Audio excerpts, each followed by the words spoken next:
महाराष्ट्र विधानसभा निवडणुकीच्या पार्श्वभूमीवर पंतप्रधान नरेंद्र मोदी प्रचाराची सुरुवात करणार आहेत। त्यांचा पहिला मेळावा शुक्रवारी धुळ्यात होणार आहे।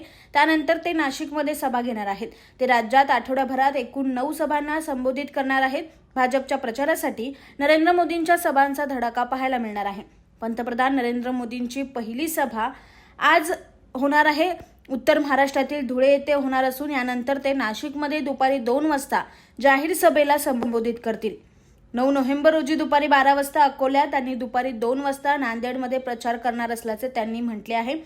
12 नोव्हेंबरला मोदी चिमूर आणि सोलापूरमध्ये सभांना संबोधित करतील आणि संध्याकाळी पुण्यात रोड शो मध्ये सहभागी होतील।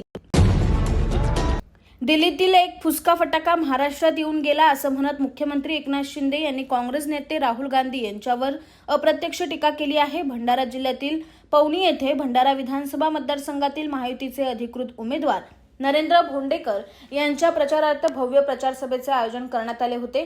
यावेळी मुख्यमंत्री शिंदे बोलत होते। एकनाथ शिंदे म्हणाले, दिल्लीतील एक फुसका फटाका काल महाराष्ट्रात येऊन गेला आहे। आपले फुसके नाही, जोरात फटाके आणि कसली तरी पंचसूत्री थापासूत्री मारून गेला। आपल्या सगळ्या योजना त्याने ढापल्यात असं म्हटलं तर वावगं ठरणार नाही। दिल्लीतला एक फुसका फटाका काल महाराष्ट्रात येऊन गेलाय। आपले फुसके नाहीत, फटाके आपले जोरात आहे आणि कसली तरी पंचसूत्री का थापासूत्री मारून गेला। काय म्हणालाय, आपल्या या सगळ्या धडाकेबाज योजनामुळे त्यांच्या मगाशी म्हटलं ते सगळ्यांची तोंड काळी कळवणलीत, तोंडाला फेस आलाय आणि बुरी नजर वाले तेरा मुंह काला, अशा प्रकारचं सगळ्यांचं वातावरण झालेलं आहे।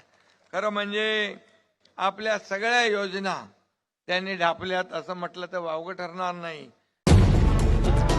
गेल्या 2.5 वर्षांमध्ये आम्ही कोणते निर्णय घेतले हे सांगू शकतो, पण ते सांगू शकत नाही कारण त्यांनी 2.5 वर्ष स्वतःला बंद करून घेतलं होतं। अशा शब्दात खासदार श्रीकांत शिंदे यांनी उद्धव ठाकरे यांना सुनावले। कोकणात येथील लोकांना जो प्रकल्प नको तो प्रकल्प कोकणात येणार नाही असं मुख्यमंत्र्यांनी सांगितले। असं सांगत श्रीकांत शिंदे यांनी बारसू रिफायनरी प्रकल्प रद्द करण्याचे स्पष्ट संकेत दिले आहेत। पण पर्यावरणपूरक प्रकल्प कोकणात आणण्यासाठी आमचे प्रयत्न असतील आणि त्याची सुरुवात झाली आहे आणि लवकरच हजारो तरुणांना रोजगार मिळेल असा मोठा प्रकल्प इथे येईल असेही जाहीर सूतोवाच शिवसेनेचे युवा नेते खासदार श्रीकांत शिंदे यांनी केले।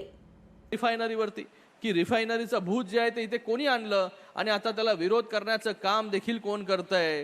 पण मी तुम्हाला सांगतो आणि मुख्यमंत्री मोदयांनी देखील मला वाटतं 2-3 दिवस अगोदर सांगितलं की लोकांना जो प्रकल्प नको तो प्रकल्प जो आहे तो कोकणात येणार नाही, पण पर्यावरण पूरक जो आहे हा प्रकल्प कोकणामध्ये आणण्यासाठी आमचे पूर्ण प्रयत्न असतील आणि त्याची सुरुवात देखील झालेली आहे कोकणापासून।